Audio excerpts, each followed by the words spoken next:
So what we're doing, yesterday we kind of went through a bit of a discussion about the ego, and we got kind of cut off with it, so I wanted to continue that discussion and talk more about that. Now, most people think about the ego as being that is selfish or centered, and that is one facet of that definition. However, the ego is really the portion of us that feels separated from other people. We feel separated from all of life. We basically say, okay, I'm over here and the rest of you are over there. It's that sense of separation, which can be from a self-centered perspective, or it can be just from a conditioned perspective that so many of us have been programmed into. We've been programmed into this idea that we have to be better than the person next to us. We have to get more than the next person. We have to get the bigger house, the bigger car, all the biggest things and the fanciest and most expensive things in order to be considered worthy or special in comparison to others.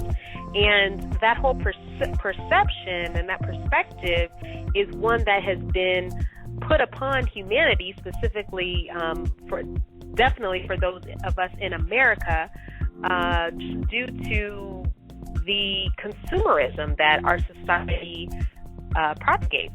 Everything is about buying more, spending more, and if they could not get this whole idea of separation or, us versus them, or if only you have certain things, then you are set apart from others. If they couldn't get you to accept that state of mind, then it would be very difficult, if not impossible, for them to continue to sell you stuff that you don't need. The majority of the things that we are told that we need it's not true. Hundreds and hundreds of years, thousands of years on this planet have lived very happy, fulfilled, and wonderful lives, and we're not wrapped up into the whole dynamic of consumerism that so many of us live under. And what is really the phenomenon is that so many of us are living lives that we don't like. We're doing things that we don't want to do, spending time, working up, or doing things for employment that we really, really do not want to do, all under this, so-called making a living.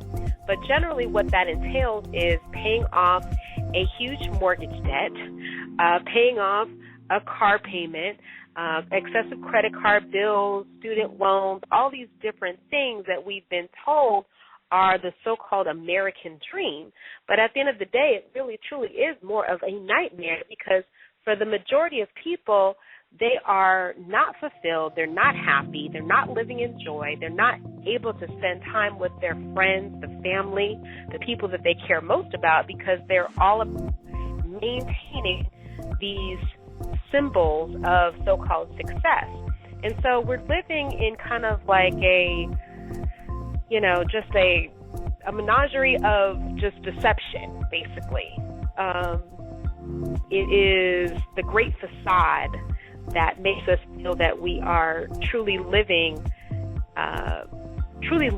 but when in actuality we're just going through the motions of life. So this particular chapter in the book is extremely powerful when he talks about ego. And one of the things that he talks about, and we spoke about briefly yesterday, was that power of words and how they can actually hypnotize you into believing certain things.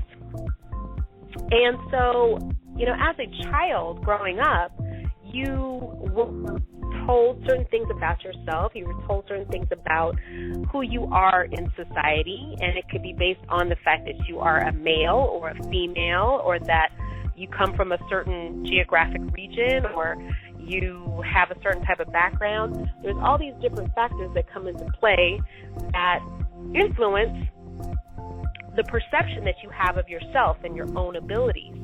And it's really not something that necessarily was birthed from inside of you, because when you come into the world as a baby, you are a blank slate. You have infinite possibilities. You are totally capable of doing whatever you want to do, and you're just awaiting the programming instructions on what you're capable of or what you're here to do. Unfortunately, the majority of us have received programming that is not in line with our highest self. And because of that, we behave and we move and we do on the planet in a way that is much less than our full capabilities, because we have been told that we're not enough. We've been told that, we're not slim enough, we're not tall enough, we're not, our skin color is not a certain complexion. We're, all these different ideas that people have given us about our own worthiness and who we are and what we're capable of. And because of these programming, this subconscious program that we've received, we limit ourselves and our own capabilities from what we are actually being called to do. So what happens is that your reality, the things that you experience, the things that you perceive in your environment become a reflection of what you believe internally or what you have been programmed to believe internally. Have you ever noticed that you have certain people in your life that are always going through some type of drama? It doesn't matter. Every time they walk out the house, it seems like something crazy happens, just things that are kind of like unbelievable to most, or that, most people would never experience. You have people that, they walk out the house and, somebody rear ends them, then they go down the street and they run out of gas, and then they talk to somebody and the person insults them and they get into an argument, and then they have a physical altercation, and then they're getting arrested, and, all these different things. I literally met people in my lifetime that are like this, where it's literally like almost a dark cloud that just chases after them, and they basically continue to experience the same things over and over and over again because of their own internalized state of mind of, the world is against me. They won't let me do certain things because I am young, or because I am black, or because I am a woman, or because I am, whatever. And so because of these thought forms that we have been programmed to believe, we start to project that meaning onto various situations of our lives, not knowing that the energy of our beliefs is basically fueling our experiences. So the whole process of unraveling that, when you are living in a situation where you are experiencing things that are not in line with what you truly desire, what you truly believe, is to first recognize that what you're experiencing is truly an illusion. It really does not exist anywhere but in your own mindset and in your own perception. We are basically creating everything that we experience moment by moment through our own belief and our own consciousness and our own energy that we are putting out into the universe. So when we start to recognize that, and start to recognize that whatever we're experiencing is merely an illusion or a projection of what we truly believe, then it becomes, okay, well, let me go about the business of unraveling that illusion and creating a new illusion that is of my own design. Most of us are living an illusion that we did not create, that we did not consciously create. And so when we can start to back up and say, okay, what do I desire to create? What is trying to birth through me in my lifetime? When you can start to back up and take a look at that, that is when you start to become a true co-creator with God. And one of the most effective means of doing that is to get into the practice of meditation. Meditation is one of the most powerful spiritual technologies that you can start to integrate into your life. And the reason for that, a lot of people don't really understand why meditation is important or why it's something that they should even look at. But what meditation does, there's a couple things to consider when you think about meditation. Meditation is basically where you get into a sense of silence and you release the mental activity that so many of us are engaged in every single moment of the day. We're worried about what we're going to do tomorrow. We're worried about what happened yesterday. What am I going to fix for dinner? What am I going to have for lunch? Oh, that breakfast was terrible. Oh, why didn't that person call me back? I never liked them anyway. My shoes are hurting. My feet hurt. All these different thought forms that go through our mind moment by moment on a daily basis. And we're constantly, our minds are just going. And what we don't realize is that that's the energy that we're putting out into the universe. And as we have these thought forms, the more that we continue to feed into, these thought forms, the more that they multiply. You could start off with getting out of the bed in the morning and stump your toe against, the bedpost. And then the next thing you know, your whole day unravels from that same vibration. You're upset and you're annoyed and your foot hurts. And so now you go to brush your teeth and you realize that you're running out of toothpaste. The hot water in the shower is too hot. It's almost burning your skin, all these different things, and it just snowballs throughout your day, and you can't figure out, why am I having the worst day of my life? Well, it all started with that first energy that you received at the beginning of your day, and you allow that to set the tone of the rest of your experience for that day. So what meditation does is it helps you to recalibrate, to empty yourself, and to get centered again into what exactly you are wanting to create in your life. You're not thinking about the past. You're not thinking about the future. You're living in the now. You are recognizing that moment by moment you are experiencing and creating. And so when we can start to bring our consciousness right into the present moment, we start to understand that we are a co-creator, and we can live and breathe and do exactly what we want to do in any moment. We're not controlled by the past. We're not controlled by the future. We have control of our life and what we are creating moment by moment. So that's the power of meditation and why you would want to integrate that into your practice. So there's a couple things that I wanted to go through, and this was some of the stuff that we didn't get to go over yesterday. So I'm going to get into a couple passages from the book because they are really powerful, and I think you will get a lot out of it. So let's go there. Identification with things. The people in the advertising industry know very well that in order to sell things that people don't really need, they must convince them that those things will add something to how they see themselves or are seen by others. In other words, add something to their sense of self. They do this, for example, by telling you that you will stand out from the crowd by using this product and so by implication be more fully yourself. Or they may create an association in your mind between the product or a famous person or a youthful, attractive, or happy-looking person. Even pictures of old or deceased celebrities in their prime work well for that purpose. The unspoken assumption is that by buying this product through some magical act of appropriation, you become like them, or rather the surface image of them. So in many cases, you are not buying a product, but an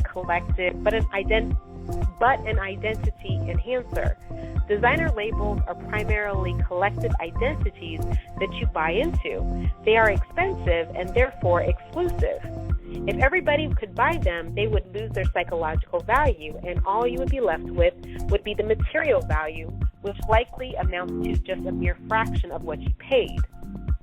What kind of things you identify with will vary from person to person according to age, gender, income, social class, fashion, and surrounding culture, and so on. What you identify with is all to do with content, whereas the unconscious compulsion to identify is structural. It is one of the most basic ways in which the egoic mind operates. Paradoxically, what keeps the so-called consumer society going is the fact that trying to find yourself through things doesn't work. The ego satisfaction is short-lived, and so you keep looking for more. You keep buying, you keep consuming.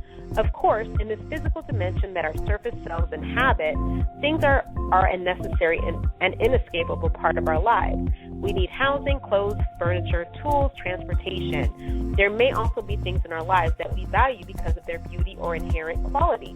We need to honor the world of things, and not despise it. Each thing has beingness. It is a temporary form that has its origin within the formless one life, the source of all things, all bodies, all forms. In most ancient cultures, people believed that everything, even so-called inanimate objects, had an indwelling spirit, and in this respect, they were closer to the truth than we are today.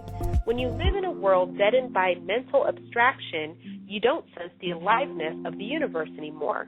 Most people don't inhabit a living reality, but a conceptual. Now, he said a lot in that passage, but basically what he is pointing to is that we have been conditioned to see ourselves and our environment from a point of separation. We have been told, there's us versus them, there's black versus white, there's Christian versus Muslim, poor versus rich, all these different us versus them scenarios that have been conditioned through our media and society that so many people have bought into. And because of that, we latch on to these labels as a means for our own personal identification. But what is being asserted in this passage is that the whole concept of accepting these labels of separation is playing to the ego, because in actuality, everything that exists, from me to you to the chair that you're sitting in to the whatever you are seeing in your own environment, all of these things are inherently out of the same source. There is only one creator. There's only one force of life, and the only thing that fuels us is energy. So the only thing that's separating you from that chair, for that table that you're sitting in front of, is the energy behind it. We are all made up of the same basic elements: molecules, protons, electrons. They're formed in a different fashion, but at the end of the day, we all have the same basic components. So knowing that, we need to get back to a place that we sense and we recognize the connectedness that we have to all of nature, everything that exists. We are not separate from anything. We're not separate from life. We're not separated from the trees. We're not separated from the grass. We're not separated from another person. These clothes or that house or the car does not make you better or worse than any other person. The only way that you can see that is through tapping into that egoic mind form that is trying to convince you that you are different, that you are better. And like we mentioned in the book, there's nothing wrong with having nice things or wanting certain things because of their inherent beauty or because it's something that you desire. It's just a matter of recognizing that in the scheme of things, they don't define you. They are not who you are. They are not your sense of self or your own personal worthiness. So let's talk about this other point, the illusion of ownership. To own something, what does it really mean?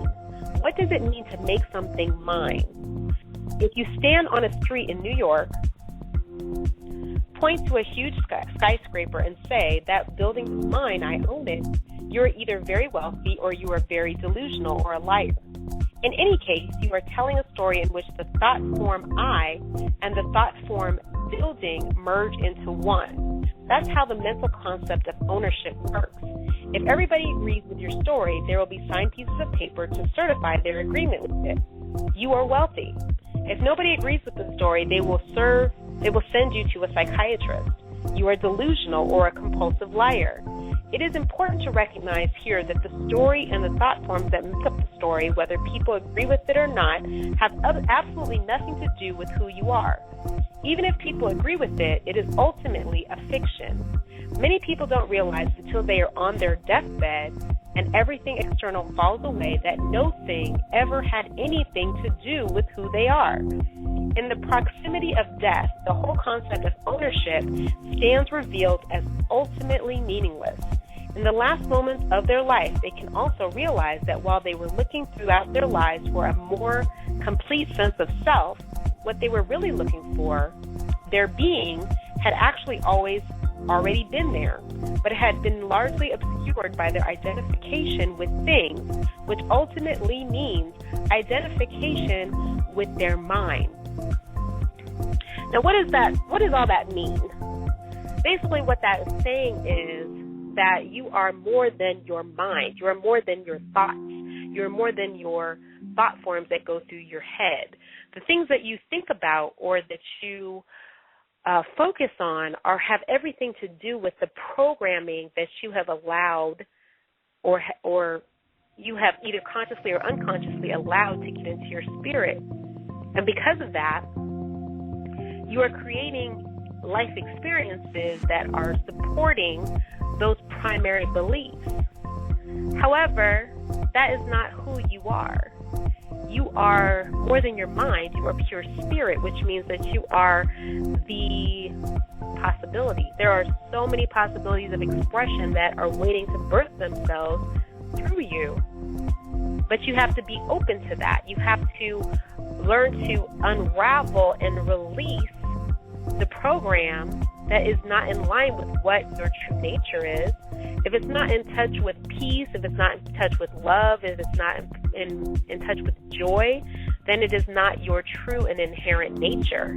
And unfortunately, so many of us have been conditioned, under the guise of capitalism or achievement or, being special or whatever, to feel like we have to put other people down or do certain things in order to prove ourselves worthy. But in actuality, we are worthy just because of being here. We are the ultimate essence of all that there is. So we can never be less than except for in our own perception, in our mind. So this is actually a really powerful chapter. I really, really enjoyed it, and I encourage you, if you don't have the book already, to pick it up and go through it yourself. And hopefully at least you got some golden nuggets today that will help you in unraveling the programming that may not be suitable for what you're looking to do. So that's it for today. I definitely hope you have a fantastic day. Remember to dream big, to love bigger. God bless, and I'll talk to you tomorrow. Bye-bye.